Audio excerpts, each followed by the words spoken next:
The Lord be with you.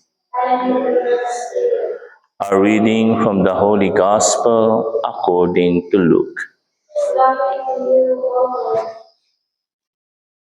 Jesus told his disciple a parable. Can a blind person guide a blind person? Will not both fall into a pit? No disciple is superior to the teacher, but when fully trained, every disciple will be like his teacher. How do you notice the splinter in your brother's eye, but do not perceive the wooden beam in your own? How can you say to your brother, "Brother, let me remove that splinter in your eye," when you do not even notice the wooden beam in your own eye? You hypocrite, remove the wooden beam from your eye first. Then you will see clearly to remove the splinter in your brother's eye. The Gospel of the Lord. Praise be Jesus and Mary. No disciple is superior to the teacher, but when fully trained, every disciple will be like his teacher. Merong naang palabas, no? There was a movie before of Jackie Chan and yung yung bata, I think it's Karate Kid 2, no? O sabi nung bata, turuan mo ako na matuto ng kung fu, no? Can you be my master? Pwede ka ba maging master ko? Turuan mo ako ng kung fu. So sabi ni Jackie Chan, o sige, ganito ang gawin mo, no? Pag pumunta ka rito, ilagay mo yung tama, yung polo doon sa sabitan, then mag-igib ka ng tubig at mag-map ka dito sa dojo, sa place, no? So ginawa niya 'yon, no? Paulit-ulit, no? Hanggang sa nakarealize yung bata, sabi niya, akala ko ba tuturuan ako ng kung fu? Eh bakit, no? Ito lang ang bakit nagkakandako ba ako then bakit kailangan ko pang ayusin yung polo ko sa paglagay doon, no? Hanggang sa, of course, no, siyempre bata, na-impatient siya, no? Tapos one time sinabihan niya si Jackie Chan, sabi niya, gusto ko na mag-give up, no? Kaya hindi mo naman ako tinuturuan ng kung fu, no? Alam niyo, sabi ni Jackie Chan sa kanya, sabi niya, alam mo, yung tinuro ko sa iyo, that's already a preparation for kung fu. Sabi niya, kung hindi mo magawa ng mabuti yung pinagagawa ko sa iyo, no, paano ka pa matututo ng kung fu? And sabi niya, one of the greatest character to do kung fu is discipline. Yung binigay ko sa iyo, inutos ko sa iyo, that's to discipline you, to prepare you. But if you do not know that, how can you learn the ways of the kung fu? Sabi niya. Doon na-realize nung bata na yung palang simpleng pinagagawa sa kanya, no? Nakala niya mabigat, no? Tinitrain siya na maging patience para matuto siya sa mas delikado, mas complex na ng kung fu. Sabihin niyo, Father, anong connection yan sa gospel, sa ebanghelyo?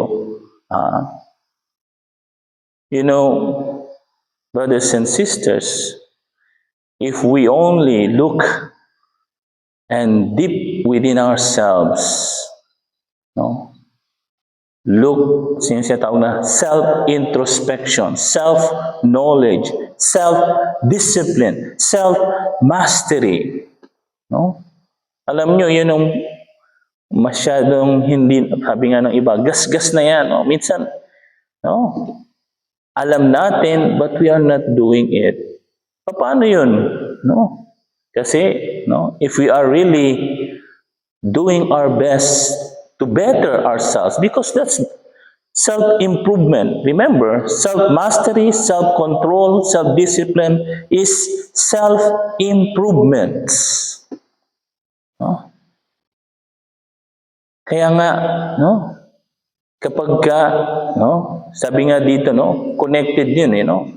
Sabi dito, why do you notice the splinter in your brother's eye? Bakit mo tinitingnan yung mali ng iyong kapwa? Yung mali ng iyong superior, yung mali ng iyong kapitbahay, yung mali ng iyong kaprior, kasister, yung mali ng iyong kabarangay. No? Samantalang hindi mo kasi, no? Kaya nakikita mo yung iba, mali ng iba, kasi ayaw mong pagbutihin ang iyong sarili. You don't want to improve yourself. So what happens? No? Yung ibang tao become your tinatawag na scapegoat. Ano yung scapegoat? Na para hindi ko makita yung sarili ko, yung mali ko, ibabagsak ko dun sa ibang tao. No? Alam mo si father, alam mo si sister, ganyan, alam mo si fra, ganyan, see? The moment you do that, no, you take away what is precious and important in your life to become what God wants you to be, to become holy, to become a saint. No? Kung nagbabasa kayo ng life of the saint, even Saint John Chrysostom, no?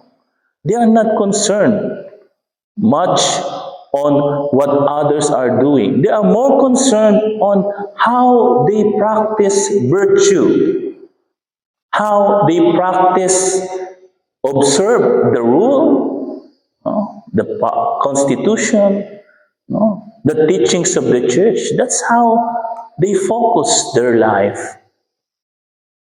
Not on what others are doing. No? Yun ang problema sa atin. No? Kaya kita nyo, no? Maraming Pilipino ang hindi umasenso kasi maraming marites, tolits, marisol. No? Instead of bettering themselves, they look of others. No? Judging others, rush judgment. No? See? But if we only knew to better ourselves, no? Self-control, self-discipline, no? Sabihin, ginagawa naman ni Father, ginagawa naman ni Sister, ginagawa naman ni Freya, bakit hindi ko gawin? Ang tanong, tama ba o mali? Is it bad or is it good? Alam mo naman palang tama. You know it is good. Why do you not do it? You know it is bad. Bakit ginagaya mo? Alam mo mali. Because you do not anymore look and improve yourself. No? Ayun ang problema. Kaya alam nyo, bato-bato sa langit, maraming mga tertiary, especially friars, sisters, why did they lose their vocation? No? Not because at the ganito sa ganyan, no. One of the reason is that they already renounce of bettering themselves. That's the problem. Kapag ni-renounce mo na yung pagbutihin ng iyong sarili, especially, ano yung ibig sabihin ng self-improvement? Yun nga. No? You gain virtues, no? Practice virtues, no? Do what the rule says, do what the example of the saints, bettering yourself. Kapag yan, nilagay mo na, nirenounce mo na, and your reasoning will be, ginagawa ni ganito yan. Ginagawa naman ng marami. Magsisinungaling nga sila, so magsisinungaling na rin ako. See? If others will do that, so who am I? Who am I not to do it? So kung yan ang reason mo, no, you already renounce. And what is really dangerous, it corrupts you from the inside until you are destroyed in the outside. No?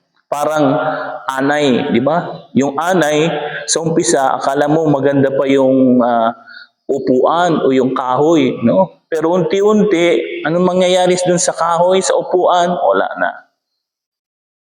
Babagsak na kasi may anay na. That's what happened to us, including myself. No? If we renounce self-discipline or self-improvement, no? Kasi yun, connected sa holiness. It is connected to holiness. So pag wala ka ng, you have no more desire to improve yourself, to better yourself, to become a saint, sabi nga ng isang preacher, might as well renounce being a person. Kasi wala. Time will come, you will be worse, than ever. Kaya nga, brothers and sisters, let us be a saint. Katulad ni Saint John Chrysostom. Let us every day look at ourselves, not on others. Look at ourselves, improve ourselves, better ourselves. Because the more we are being better, the more we improve ourselves, the more we can help others. Hindi naman makatabang yung pagtingin mo sa iba. No. What can help other person, ang makatabang sa imong isig katao, ay kapag ka na-improve ka na. Because the more you are better as a person, the more you will really help others authentically. Walang self-interest na mangyayari. Because why? Because it starts from you. Pero kung mag-start ka sa iba, bigyan ko ng pera si sister, bigyan ko ng pera si brother, bigyan ko ng pera si pra, para nang sa ganun, magawa niya ito. That help. After 1 month, siguro after 1 year, ubos na yan. And what happened? Ayun na. Uy, di ba binigyan kita? Oh, gawin mo ito para sa akin, ha? Sabihin mo, di ba? Itago mo ito, ha? Huwag mo sabihin kay Father, uy, tayo-tayo lang, ha? Huwag mo na sabihin kasi, di ba? Tinulungan kita. Ayan, di ba? See? That's what happened. We help with self-interest. We help for our own advantage, our own destruction. Bato-bato sa langit, but that's happened. And it will continue to happen again and again. It will happen. Because why? Because we renounce our own self-discipline, self-control, self-improvement, bettering ourselves, becoming a saint. See? And I hope as we continue this Holy Mass, we examine our conscience. Tanungin natin ang ating mangutana tayo sa atong kaugalingon. Tama ba? Let us ask ourselves, do I renounce my self-improvement, my being a saint? Or am I, katulad ng nasa gospel, magmarites na lang ako, tingnan ko na lang yung mali ng aking kapwa, magchismis na lang ako, siraan ko na lang si sister, si father, si brother, kesa i-improve ko yung akong kaugalingon, yung aking sarili. Praise be Jesus and Mary.